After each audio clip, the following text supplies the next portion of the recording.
नमस्कार मुलांनो, welcome back to our YouTube channel. 10th SSC board इंग्लिशचा प्रिपरेशन आपण बघत होतो. ओव्हरऑल प्रिपरेशन प्लॅन समजून घेतला, पोएमचा सेक्शन देखील समजून घेतला, लेटर रायटिंग कसं करायचं, न्यूज रायटिंग कसं करायचं, 3 पॅराग्राफचा रूल काय असतो, फॉर्मॅटिंग काय असतं, या सगळ्या बारीक सारीक गोष्टी आपण बघून घेतल्या. सोबतच पॅराग्राफ मध्ये कुठल्या पॅराग्राफला किती वेळ द्यायचा हे देखील समजून घेतलं. आता वेळ येते इंग्लिश ग्रामरची. सुरुवातीला टॉपिक्स बघा. सिंपल टॉपिक्स आणि कॉम्प्लेक्स टॉपिक्स दोन्ही समजून घेऊ, अजिबात लोड घेऊ नका. क्वेश्चन टॅग, त्यानंतर underline the infinitives, use not only but also किंवा as well as. WH question frame करा. एक स्टेटमेंट दिलेलं असेल, स्टेटमेंट मधल्या काही पार्टला अंडरलाईन केलेले असेल, ते आन्सर अज्युम करायचंय आणि आपल्याला क्वेश्चन फ्रेम करायचा असतो. त्यानंतर नो सुनर दॅन, नंतर मेक इट एक्सक्लेमेटरी. हे सिंपल टॉपिक झाले जे इझिली प्रिपेअर होऊन जातील. नंतर येतात कॉम्प्लेक्स टॉपिक. कुठले कुठले असतात बघा. Tenses, voice, degree, direct and indirect speech. आता मोस्टली हे विचारलं जात नाही, परंतु प्रिपेअर करून ठेवा. पण ह्या 3 टॉपिक वरती क्वेश्चन मात्र येणारच. कळलं? म्हणजे ओव्हरऑल बघायला गेलं तर वरचे 6 टॉपिक आणि खालचे 3 टॉपिक, अशा 9 टॉपिकची आपल्याला काय करायची आहे, रिव्हिजन करायची आहे आणि सोबत हे टॉपिक आपल्याला समजून सुद्धा घ्यायचे. कळलं नक्की? आता सगळ्यात महत्वाची गोष्ट, किती मार्कांना येतं आणि कुठे येतं. 3 पॅराग्राफ आहेत. 3 पॅराग्राफ मध्ये 2-2 मार्कांना ग्रामर विचारलं जाते, म्हणजे एकूण 6 मार्क्स झाले. कुठल्या क्वेश्चन मध्ये येतं तर पॅराग्राफचा जो 4th क्वेश्चन असतो त्याच्यामध्ये तुम्हाला ग्रामर वरती क्वेश्चन विचारला जातो. कळलं नक्की? एक्झॅक्टली ग्रामरचे टॉपिक कुठले असतात, कसे असतात समजून आले. चलो आता 1 बाय 1 प्रत्येक टॉपिक आपण समजून घेऊ. इंग्लिश ग्रामर बघा. सगळ्यात पहिला टॉपिक येतो आपला ऍड क्वेश्चन टॅग. काय असतं क्वेश्चन टॅग बघा. क्वेश्चन टॅगचा अर्थ होतो, question tag are short question added to the end of the statement. म्हणजे स्टेटमेंटच्या एंडिंगला आपण काय करणार आहे, एक क्वेश्चन विचारणार, ज्याला बोलतो आपण क्वेश्चन टॅग. म्हणजे कसं, it's a nice day isn't it, हा काय झाला, क्वेश्चन टॅग झाला. सेंटेन्सच्या एंडिंगला विचारला जाणारा टॅग म्हणजेच काय झाला, क्वेश्चन टॅग. आता रूल कुठले असतात, सगळ्यात सिंपल रूल आहेत बघा. स्टेटमेंट जर पॉझिटिव्ह असेल तर टॅग निगेटिव्ह असणार, स्टेटमेंट निगेटिव्ह असेल तर टॅग पॉझिटिव्ह असणार, वाईस वरचा. पॉझिटिव्ह असेल तर निगेटिव्ह टॅग डोक्यात ठेवायचा, निगेटिव्ह असेल तर पॉझिटिव्ह टॅग डोक्यात ठेवायचा. मग त्यासाठी सगळ्यात मेन गोष्ट येते ती म्हणजे हेल्पिंग व्हर्बला निगेटिव्ह करणं. आपण क्वेश्चन हा हेल्पिंग व्हर्बनीच तयार करतो. म्हणजे इज असेल तर इजंट होणार, वॉज असेल तर वॉजंट होणार, हॅज असेल तर हॅजंट होणार, हॅव असेल तर हॅवंट होणार, आर असेल तर अरंट होणार, कुड असेल तर कुडंट होणार, शुड असेल तर शुडंट होणार, कॅन असेल तर कांट होणार. हे बेसिक कन्व्हर्जन झाले. आता सगळ्यात जास्त कन्फ्युजन करणारे हे 3 कन्व्हर्जन नीट डोक्यात ठेवा. ॲम असेल तर निगेटिव्ह करताना, म्हणजे टॅग निगेटिव्ह करताना आपण अरंट वापरणार. अजिबात असं काही लिहू नका एक्झाम मध्ये, हे एकदम चुकीचं आहे. कळलं? नंतर विल असेल तर वोंट होणार, शाल असेल तर शांट होणार. हे 3 कन्व्हर्जन व्यवस्थित डोक्यात ठेवा. हे कधी वापरणार आहोत आपण, जेव्हा स्टेटमेंट आपलं पॉझिटिव्ह असेल आणि आपला टॅग जेव्हा निगेटिव्ह असेल, त्यावेळेला हे कन्व्हर्जन आपल्या कामाला येणार आहे. कळलं नक्की? जर ऑलरेडी स्टेटमेंट निगेटिव्ह असेल तर त्या ठिकाणी आपण पॉझिटिव्ह वर्ड्सच वापरणार आहे. हे फक्त कायसाठी होतं, positive to negative. Positive sentence आणि निगेटिव्ह टॅग असेल तर हे वर्ड्स आपल्याला डोक्यात ठेवायचे. कळलं नक्की? शुअर? चलो आता अजून एक महत्वाचा रूल बघा. जर स्टेटमेंट मध्ये हेल्पिंग व्हर्ब नसेल तर काय करायचं, त्या ठिकाणी डोंट किंवा डिडंट वापरायचं आणि त्यानंतर प्रोनाउन यूज करायचंय. आता डोंट कधी वापरायचं, ज्या वेळेला सेंटेन्स प्रेझेंट टेन्स मध्ये असेल त्यावेळेला आपण वापरणार आहोत डोंट. जर सेंटेन्स पास्ट टेन्स मध्ये असेल तर वापरणार आपण डिडंट. कळलं नक्की? शुअर? चलो एक्झाम्पल बघूया पटपट पटपट, म्हणजे आयडिया क्लिअर होऊन जाईल. बघा पहिलं एक्झाम्पल काय दिलंय, the compound was luxurious with green glass. Statement as it is लिहून घ्यायचं. घेतलं. नंतर या ठिकाणी आला कॉमा. सेंटेन्स पॉझिटिव्ह आहे का तर पॉझिटिव्ह आहे. वॉज होतं मग वॉजंट झालं. आता या ठिकाणी नाऊनच्या विथ रिस्पेक्ट टू जर प्रोनाऊन आयडेंटिफाय होत नसेल तर आपण इट वापरणार, पण जर प्रोनाऊन येत असेल तर आपल्याला ते प्रोनाऊन वापरावं लागेल. हळूहळू समजून येईल. बघा पुढे काय दिलंय, the next step should support and hold us without a crack. Statement as it is लिहिलं. पॉझिटिव्ह होतं, शुड होता हेल्पिंग वर्ब, निगेटिव्ह केलं शुडंट. मग द नेक्स्ट स्टेप प्रोनाऊन सापडत नाहीये, इट वापरून टाका, शुडंट इट झालं. कळलं?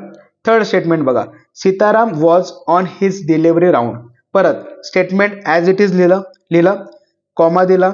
ओके, स्टेटमेंट पॉझिटिव्ह होतं, वॉचचं वॉजंट झालं. आता सीताराम काय आहे, मेल आहे, म्हणून आपण ही वापरलं. आता समजलं? ज्या वेळेला प्रोनाऊन आपण गेस करू शकतो त्यावेळेला प्रोनाऊन प्रॉपरली गेस करा. जर प्रोनाऊन गेस करणं पॉसिबल होत नसेल तर त्या ठिकाणी आपल्याला इट वापरायचं. कळलं? नक्की. पुढचं statement, the sight of the food maddened him. परत काय दिसतंय का ह्याच्यामध्ये, हेल्पिंग वर्ब अजिबात नाहीये. टेन्स कुठला आहे, पास्ट टेन्स आहे, म्हणजे काय येणार, डिडंट. म्हणजे स्टेटमेंट ॲज इट इज लिहिलं, नंतर कॉमा, डिडंट. आता ह्याच्यासाठी प्रोनाऊन येतंय का, नाही, म्हणून काय वापरलं, इट वापरलं. कळलं नक्की? Sure? Okay. Next fifth question बघा, she wasn't a very pleasant company. चलो, स्टेटमेंट ऑलरेडी निगेटिव्ह होतं, स्टेटमेंट लिहिलं, कॉमा दिला, निगेटिव्ह असल्यामुळे टॅग का असणार आपला, पॉझिटिव्ह झाला. शी साठी काय असणार, ॲज इट इज शी येणार. नक्की समजलं? पुढं, I humbly accept this award. परत स्टेटमेंट ॲज इट इज लिहा. हेल्पिंग वर्ब दिसतंय का, नाही दिसत आहे. ऍक्सेप्ट प्रेझेंट फॉर्म मध्ये होता, स्टेटमेंट पॉझिटिव्ह आहे, निगेटिव्ह होणार डोंट, प्रोनाऊन होतं आय ॲज इट इज, आणि शेवटी आला क्वेश्चन मार्क. क्लिअर? नक्की. पुढं, देअर आर सम कुकीज. परत आर आहे, अरंड झालं, प्रोनाऊन आहे, ॲज इट इज आलं, आणि क्वेश्चन मार्क. आता आयडिया आली. स्टेटमेंट पॉझिटिव्ह असेल तर टॅग निगेटिव्ह येतोय, स्टेटमेंट जर निगेटिव्ह असेल तर टॅग पॉझिटिव्ह येतोय. समजलं? चलो नेक्स्ट बघा, दे विल बी हिअर सून. परत विल काय होणार, वोंट होणार, एकदम बरोबर. नंतर दे ॲज इट इज, प्रोनाऊन असल्यामुळं. नंतर हॅडचं हॅडंट, दे प्रोनाऊन होतं, ॲज इट इज आलं. म्हणजे बघा, लक्षात काय ठेवताल तुम्ही, तर जो आधी रूल सांगितला ना तोच डोक्यात ठेवा. पॉझिटिव्ह असेल तर निगेटिव्ह टॅग वापरायचा आहे, निगेटिव्ह असेल तर पॉझिटिव्ह वापरायचं आहे. हे 3 कन्व्हर्जन व्यवस्थित डोक्यात ठेवा. नंतर जर स्टेटमेंट सिंपल प्रेझेंट टेन्स मध्ये असेल तर आपण डोंट वापरणार, सिंपल पास्ट टेन्स असेल तर आपण डिडंट वापरणार. क्लिअर? नक्की. चलो, झाला पहिला ग्रामरचा टाईप झाला. आता नेक्स्ट ग्रामरचा टॉपिक, अंडरलाईन द इन्फिनिटिव्स किंवा पिक आउट द इन्फिनिटिव्स. आता इन्फिनिटिव्स कसं ओळखायचं, तर ते एक वर्ब असणार आहे आणि त्याच्या आधी टू असा वर्ड आलेला असेल. बघा एकदम सिंपल राहतं. Mister Shrivastava had to do some shopping, to आला, टू नंतर जे येतं त्याला बोलतो आपण इन्फिनिटिव्स, म्हणजे टू डू इन्फिनिटिव्ह झालं. परत I choose to ignore the commotion, परत टू इग्नोर. कळतंय? सिंपल आहे ना. I need to study for exam, to बघायचा, पुढचं वर्ब बघायचं, लिहून टाकायचं. इझी. नेक्स्ट बघा, परत I will lock the door to prevent the thief, परत to prevent. We need to bring the life image, to bring.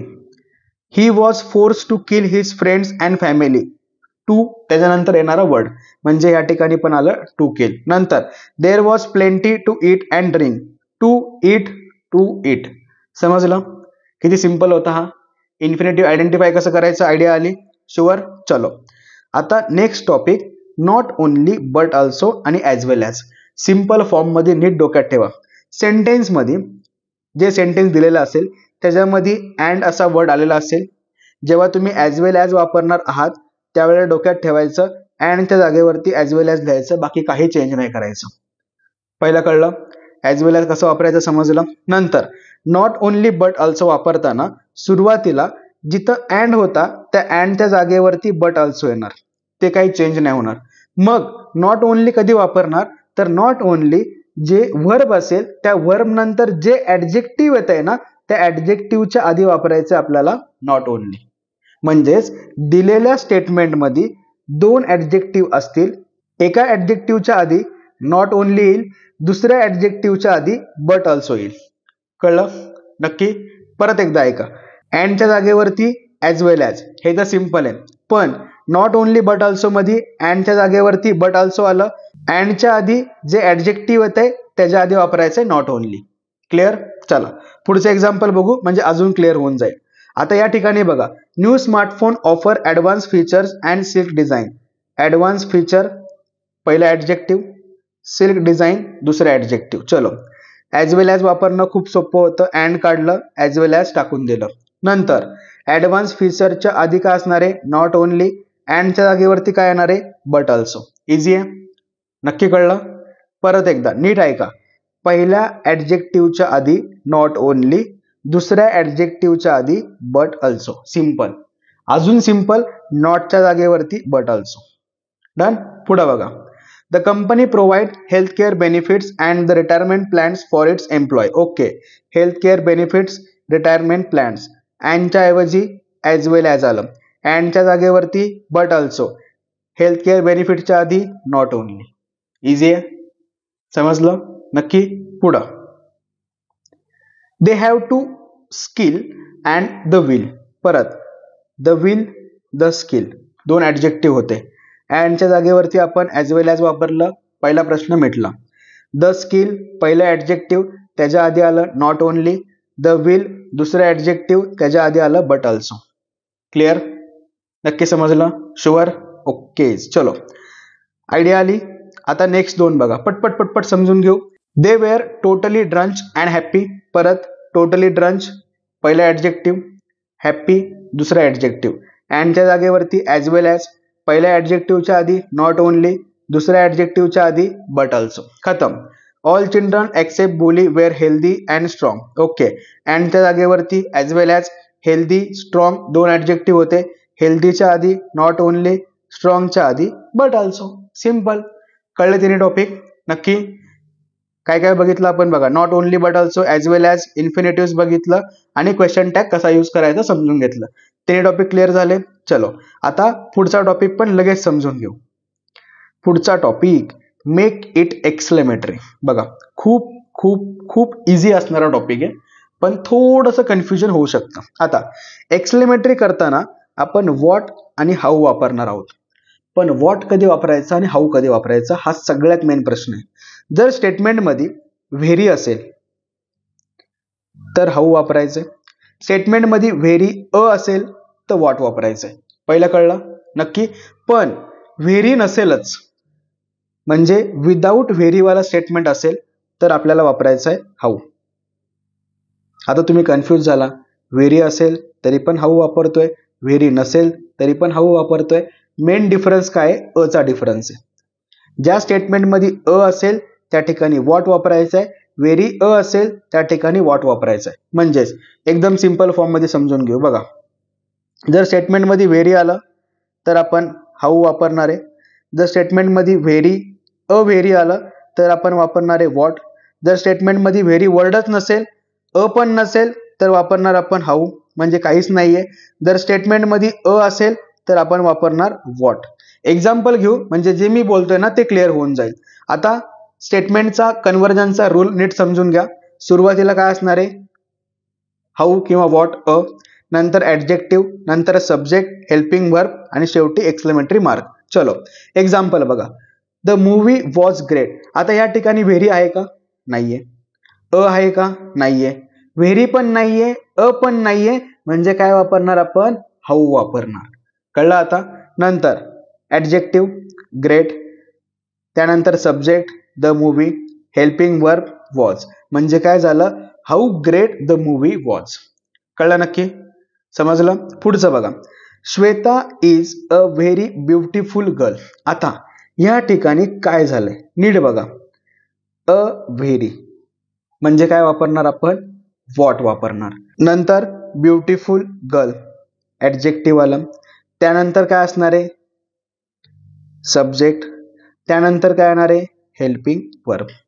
कळलं? पण जर हे स्टेटमेंट असं नसतं, या ठिकाणी ए नाहीच आहे, तर काय वापरलं असतं आपण? काय? हाऊ वापरलं असतं. हा, बरोबर. मग स्टेटमेंट कसं झालं असतं? या व्हॉटच्या जागेवरती हाऊ आलं असतं. समजलं? नक्की कळलं प्रत्येकाला? शुअर?